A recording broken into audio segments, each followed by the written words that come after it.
Well, good morning, everybody. It's going to be another very rainy afternoon. You can always already feel it in the air, which will put a kibosh on my plans for the day. Yesterday, I lost the weld because my welder went to run an errand, broke a tie rod in, so I had to stop what I was doing and go over and give him a hand to go pick his truck up and get his tools. He was going to go back over and work on it, sitting in the parking lot over here about half a mile away. And I told him, when you get it done, you call me. I'll pick you up at the house, take you back over to get the car, so you don't have two vehicles over there. And he didn't call me, so that meant he didn't get done with it till late tonight, or he's going to finish it this morning. Kind of give you a heads up of what we're doing, other than learning how to use this camera.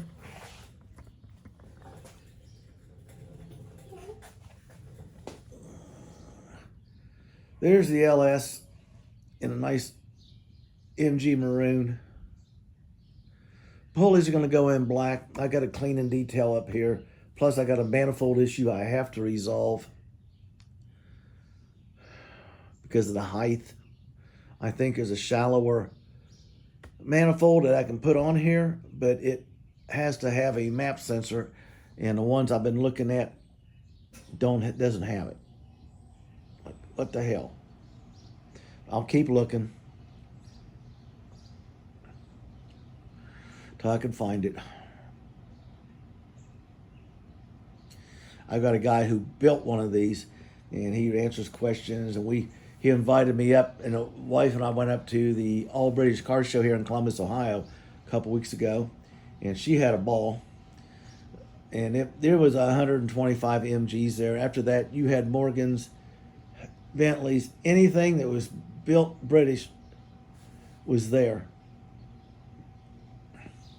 They had one Morgan there, was absolutely gorgeous. It had to be a 10 plus car. With the leather interior and everything, it was just so impressive.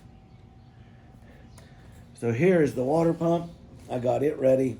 It's so much easier to paint it off. I'll clean those surfaces, the mounting surfaces, with some sandpaper and clean it up real nice. And then I didn't have the gaskets, so I just stopped. If I had the gaskets, I would have gone ahead and painted the pulleys black. And as soon as they dried, they'd have got a second coat. And then I could come out here and put the gaskets on it, hang the water pump, put the tensioner back on it.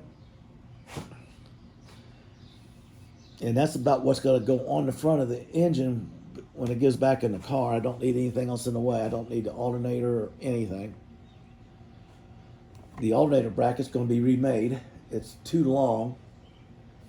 Just another project. I'll probably be cutting that down on camera. Show you my little trick. Talk about something ugly.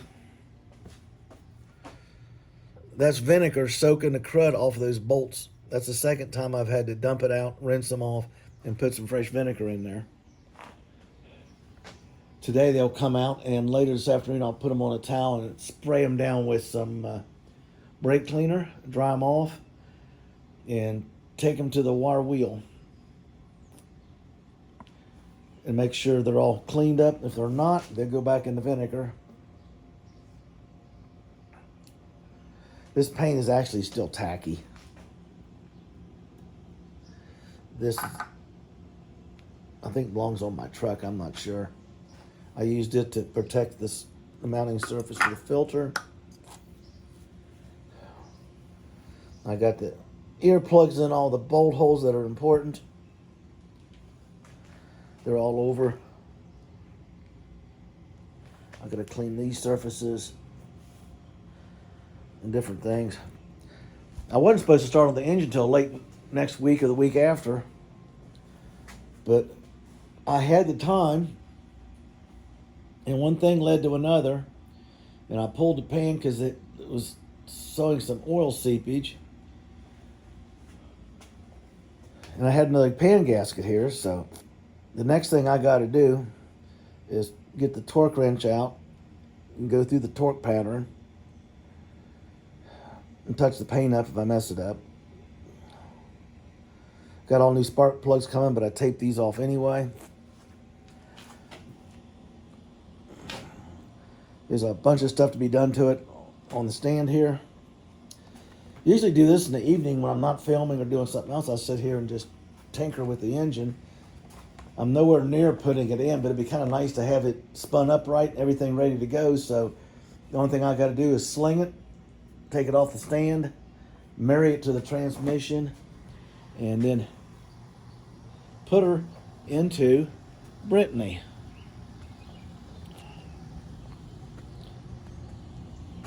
This is what yesterday's work was the additional strength I added to this side. And I still got some small things to do. I need to get this cleaned up and then primer. I got to get the support welded in, get this all painted, get the rack. I'll get it primered, then I'll tape this off and I'll paint this, put the rack back in. I got to line the rack. I think it's 1 3/4 turned from all the way to one side to the center. I'll have to confirm that to make sure I know which rack I've got. There's 2 different versions. This one's dropped down just slightly to give an extra 1/4 inch of space to the steering rod.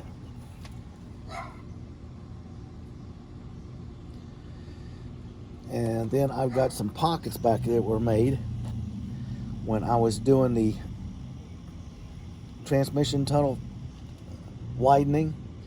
I want to fill them with foam and shave them off and then sand it and hit it with the rust proofing when I do rest the underneath of the car from chassis rail to chassis rail. I don't want sound pockets that might bring noise into the car, and now is the time to do it. So I'll fill those voids in with foam, shave them off. It'll act like a soundproofing, and then I'll put the undercoating on to add a little extra. Brackets are in. That is in. This part's been done. It's waiting for its next. This is making up the fender well headers. I got to touch up the undercoating, and we've been banging it.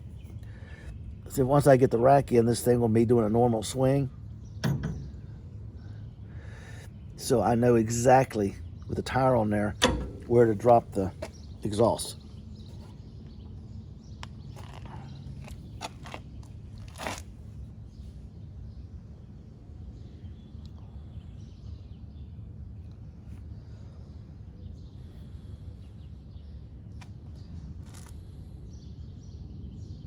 It's going to be interesting.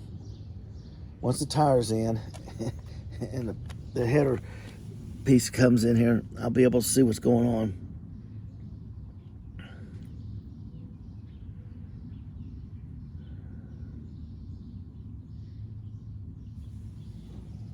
All this has been redone. I got to get a hold of MG guy. This thing's leaning back at an angle. I always thought these were supposed to be straight up and down for this motion. Not, because now when that comes up with the engine in there, it's going to push it relatively, well, damn near touching the upper arm there off the frame. If you see something or know something about it, comment.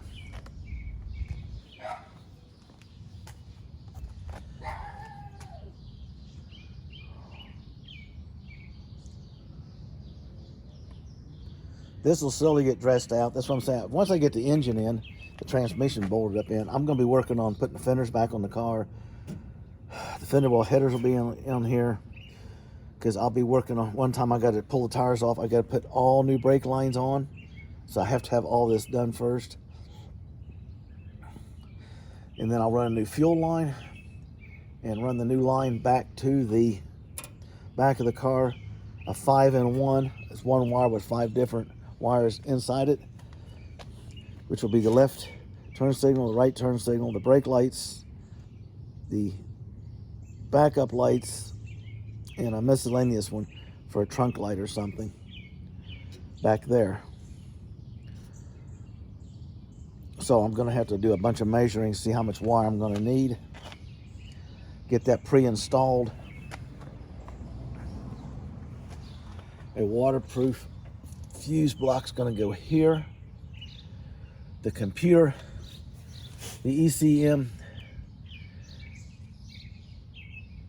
and the relays that go with the ECM goes inside underneath the dash behind the glove box on the passenger side, on the flat part. There's very little room in this car for any alterations.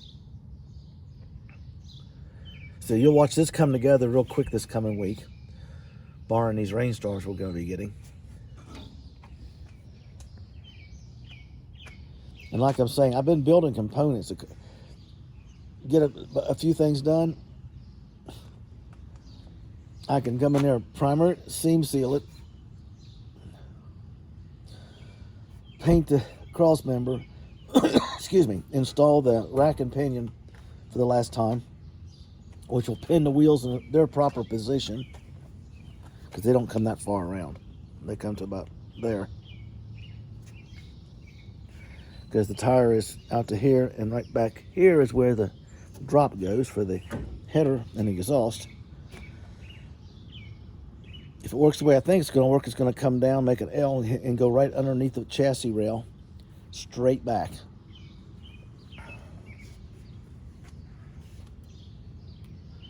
That may be a fail item, but we'll find out. Because once it's primered and seam sealed, and the foam's in there and it's ready to go, we're going to drop the mock-up back in here with the mounts on it. I'm going to block it up on the back, so she's sitting in the same position that the engine will be sitting, and then we'll be altering and making the headers. Then when that comes out, this gets rust proofed and done. The front wings can go back on the car and be realigned for the 8th time, I think. And I got the pine sap off of them. I found a way to do it. I used not Simple Green, but this heavy duty degreaser from Harbor Freight. I think that's where I got it. It makes 1 gallon makes 200 gallons. So spraying it on a spray bottle, pure, you can watch the grease just run off. So that's where we're at, people. Sorry about not doing any work today. I've got so many things going on right now. And yesterday was the anniversary of my youngest son's loss.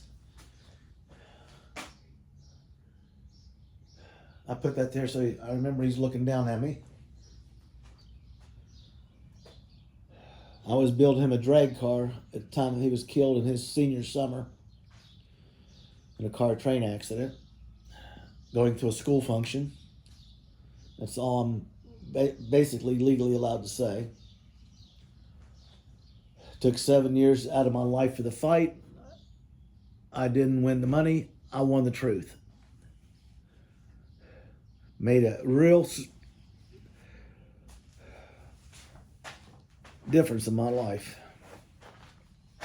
This is going to have to get short, and I don't need all this. Here's the coil racks. I'm going to get them all cleaned up and painted, taped up, get the cooling fins cleaned. See, the pine sap come off. I'm going to shave these off. I took the chrome off. I kind of want a straight line car. Okay. So I'm taking off all the marker lights. All the chrome has been removed. There's a rivet got drilled out, but it didn't come out. I'll get all this done. There's one I've been doing some patchwork on. Got to weld the lip back on the bottom. I got the lip off another fender. I got some more metal work to do on that. And get them bolted back up. And then the car will start looking like a car. Right now, no matter what you do, it looks like you've done nothing. That is just the nature of the build. Especially when you're building one like this. The British automotive engineers wrote their own book. and it has been a challenge to work on it. And a lot, let me sit down here, I got nothing better to do. So that's it, people. I hope you like, subscribe, and hang in there. We're getting to the point now that with the change of the camera, I'm still dealing with what you can tell, but I'm using my iPhone 13 Pro Max, and it's got a beautiful camera for clarity. I've noticed the difference on a few test videos I've been working on. The GoPro worked fine when I wanted to work, but it would tell me it was shutting down for heat, and it was 42 degrees out here in the garage. It told me it was shutting down because of loss of power, and it's got the GoPro power stick on it. It had only been turned on for less than 3 minutes, and it showed full 5 bars of being charged. I've had it shut down whenever it feels like it. You're in a video like this, and you look over, and all of a sudden, it's not recording. The screen's blank. You touch the camera anywhere, it comes back on. The numbers run real fast on the seconds till it catches up to where the time it is, and then the screen comes back on. Do you know how many videos that thing is just more or less just jacked up? And I've made 3 inquiries. They're supposed to get back to me. I've heard zip. So I think I'm just going to give the camera to my son for parts for his, since his works perfect. And I got the extra handle with the tripod and the battery pack in it.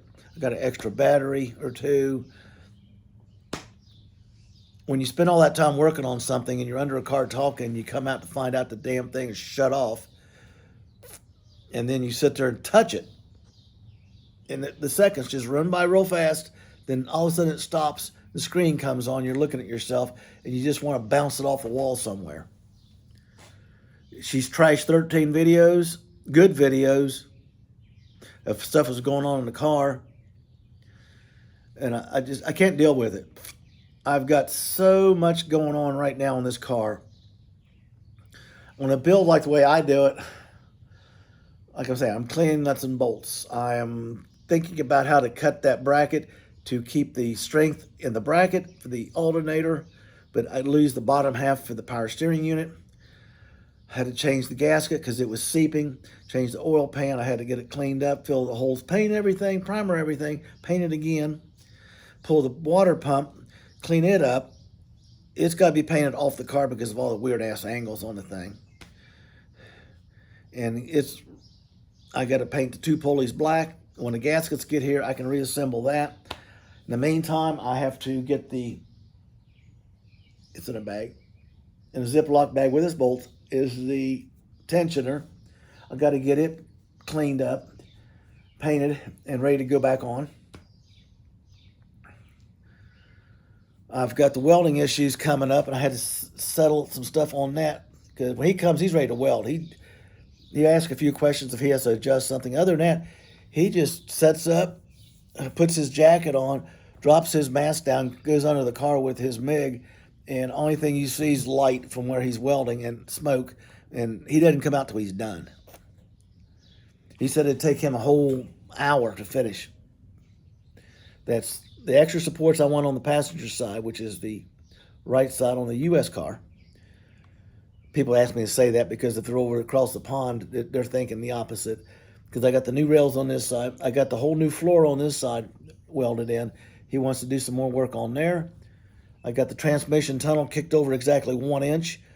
And I cut a little panel out of the...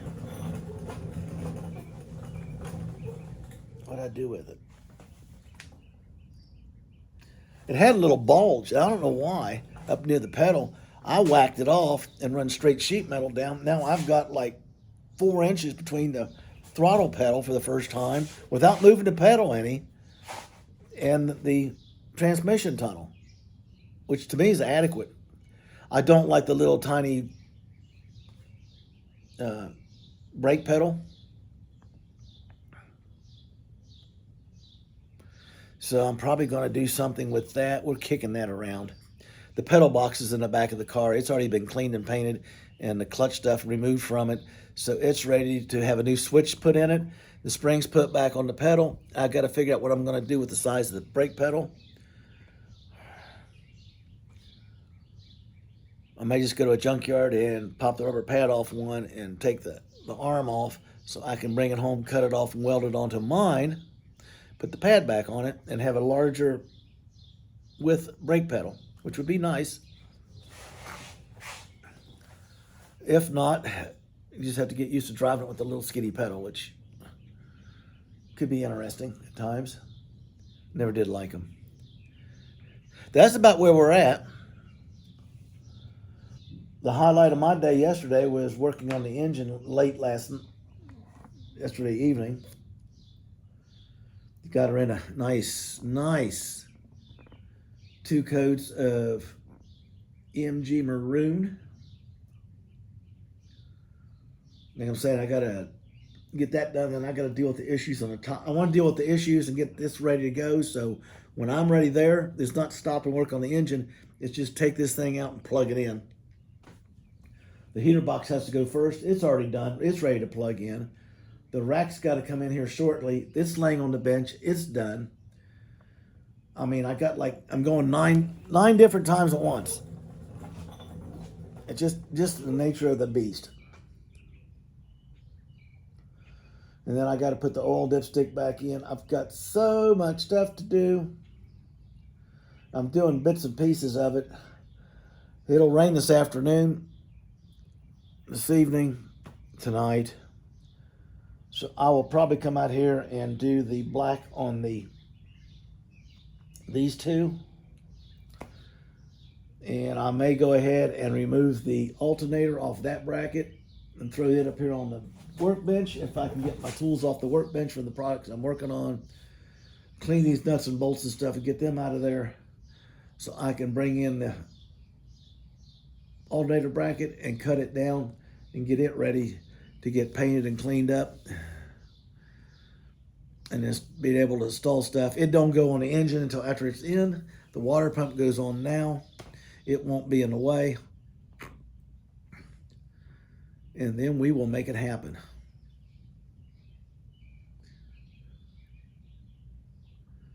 I can't believe that engine is still tacky 14 hours later. Now today would be a perfect day to have the sun out there, because I'd love to roll this thing out in the sun and just bake that on. Got to clean off a little overspray, and then I got a new oil fill tube coming because that one's got a crack, and the O-ring's just washed out. It won't even stay down in the track. You try to close it, it just pops out. I think it's the wrong O-ring myself, but since that thing's cracked, I got a new one to put on after it's painted. I want to finish painting the valve covers and top of the heads a little bit, and that is it. It'll be sitting there. I'll clean the floor. I'll push it over there and start working on the coil pack rack and the other little things to have everything lined up on the bench. So I can, as the car gets done, I can simply just carry this stuff out on camera and start bolting it together. The MG did come up with some very interesting challenges. It's the first car I ever stopped on and spent 2 weeks studying it and reading books on it and trying to figure out stress points and their strong points. And this is a pretty stout little car. Just tripling the horsepower and the torque on it, it's going to get interesting. So there's some stuff I have to do the back half. The front half has got MGB GT V8 heaviest springs that they ever put in one on it. Poly bushings. You can see all the new parts. It's ready to go. Going to do it right before I drop that beast in there. It's going to be hard to work on it. My main goal right now is to start the engine compartment and work right through the center of the body. And then get the LS in for the headers. Once the headers are made, they'll come out and get painted and set aside, probably put back in the box. And then I can mount the fenders, the front wings as they call them, get the gap and the spacing back in where it belongs, get it tight and right. And then at that point, it's going to be time to paint the engine compartment orange, the color of the car. The body will be already rust-proofed underneath. So as soon as it's painted and dried to my wife's discretion, how nice she wants it to look, I will start assembling as fast as I can. We'll throw in the heater box. We'll get the heater cable in first. It has to go in first because there's an alignment place that the cable goes through the firewall that you cannot hook it up once it's in the car that I know of. Not for an old guy like me. I'm not a young kid that can wiggle in a tight spot and stand on my head.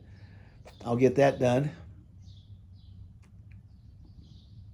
And we're ready to go. There's no two ways about it. We are ready to go. The rear end, I've got to make a trip. I hate to do that, but I'm gonna have to make a trip over there. I'll have to check the weather. In the meantime, I got a guy I can call. I got to go over. He just scrapped all his S10s and everything out of his yard. He's got more coming in, and I need the rear end out of a two-door standard cab V6 S10. It's only 4 inches wider than this one, which is 2 inches on both sides. It's not going to hurt anything, considering I'm going to change the wheels. I can deal with the offset. They have one with disc brakes on it, but it's 10 inches wider. Don't ask me why or how. It is. I put the tape measure on it. The only thing I can do is buy 2 rear ends, take all the stuff off of one, and put it on the other, if it'll bolt up.